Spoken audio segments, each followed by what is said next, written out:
Joe Biden está praticamente eleito nos Estados Unidos. Eu sei que faltam algumas contagens de votos ali em alguns estados que não falaram, a Geórgia vai fazer a recontagem e tal, mas praticamente garantiu é o que indicam as projeções. O que isso significa para a economia mundial, para o Brasil, para os Estados Unidos? Vocês viram quanto que o dólar caiu? Se vocês querem entender um pouco mais sobre isso, e muito mais sobre geografia, geopolítica, atualidades, notícias, enfim, tudo para se manter sempre bem atualizado e entender esse mundão, já se inscreve no canal, deixa seu like e compartilha esse vídeo, que eu, professor Ricardo, conto muito com a sua ajuda. Tamo junto? E recado especial também para vocês pré-vestibulandos e também concurseiros. Se vocês querem saber tudo de geopolítica, atualidades 2020 2021, eu lancei um curso que tem 20 videoaulas exclusivas, material didático, mais de 150 exercícios e grupo no Telegram exclusivo para vocês tirarem dúvidas, conversarem, enfim, se manterem sempre bem atualizadinhos ali comigo. Beleza? Vamos lá pro vídeo, galera. Seguinte, ó. O Biden, ele foi eleito, tá sendo eleito, né? Numa eleição que foi muito mais baseada na destruição do que na construção. Em que sentido? A gente teve recorde de participação popular, né? Nunca antes na história a gente teve um presidente tão votado como Biden. E o grande temor disso, a grande causa disso não é propriamente a adoração que as pessoas têm pelo Biden, mas sim a reprovação ou aprovação que as pessoas tinham pelo Trump.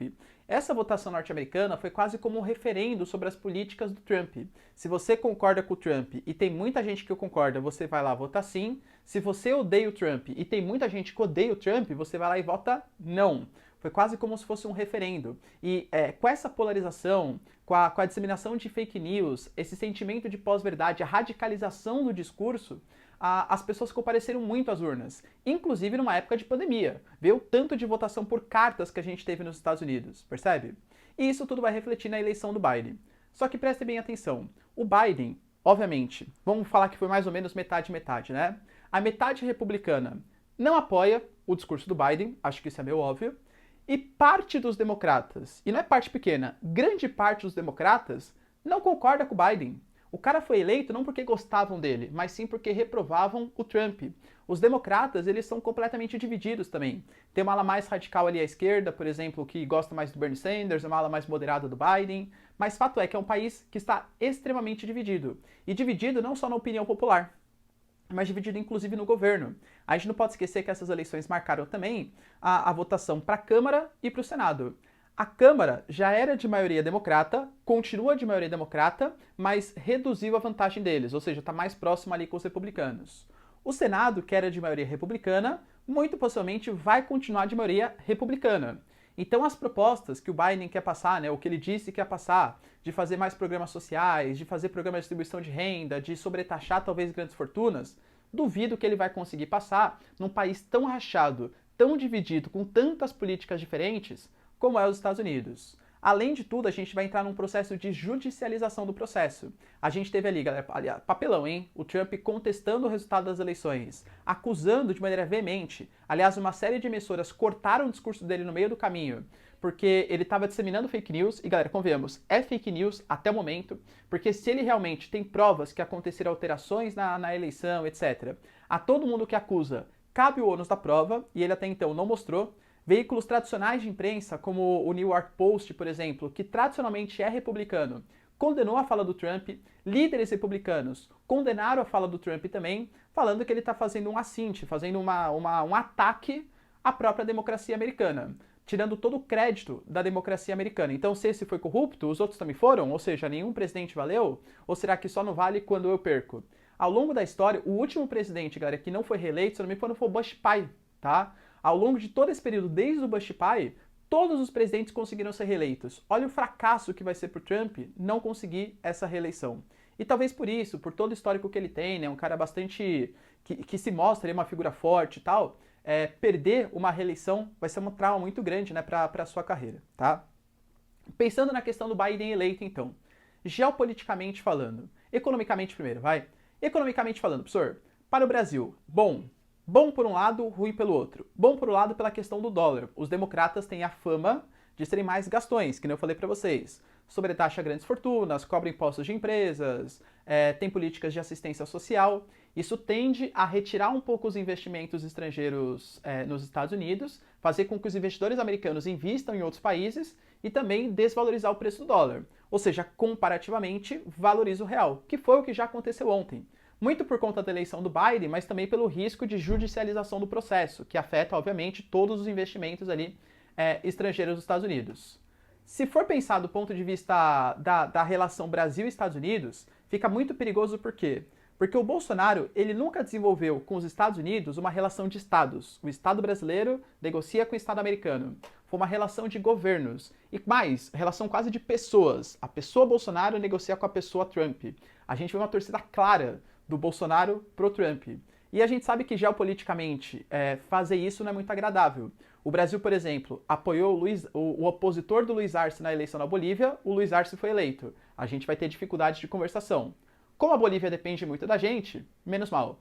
Relação Brasil e Argentina. A gente apoiou o Maurício Macri. O Macri perdeu, o Alberto Fernandes foi eleito. As relações estão péssimas e isso afasta investimentos. Investidor estrangeiro hoje vai investir no Mercosul?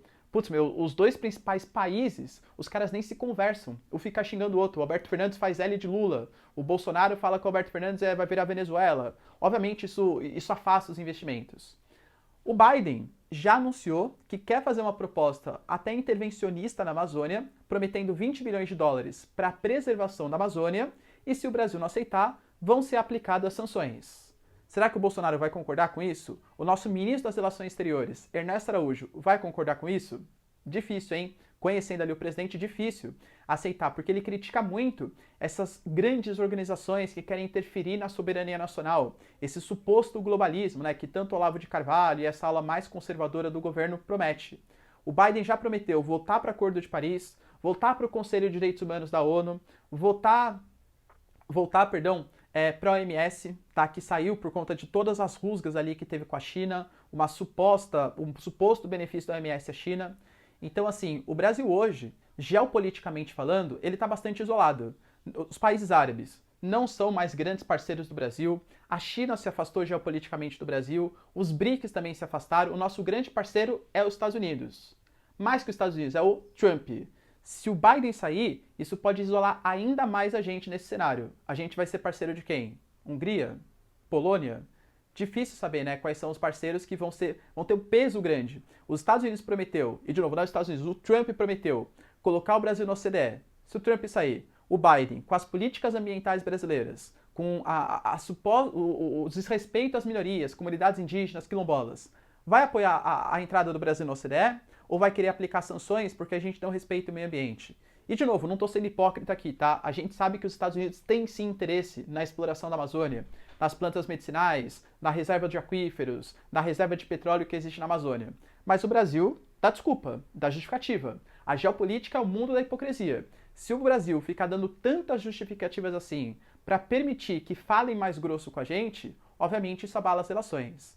Ou seja, pegando os pontos positivos e negativos do governo, eu diria para vocês que é muito mais perigoso o Biden ser eleito do que seria se o Trump ele acabasse sendo eleito.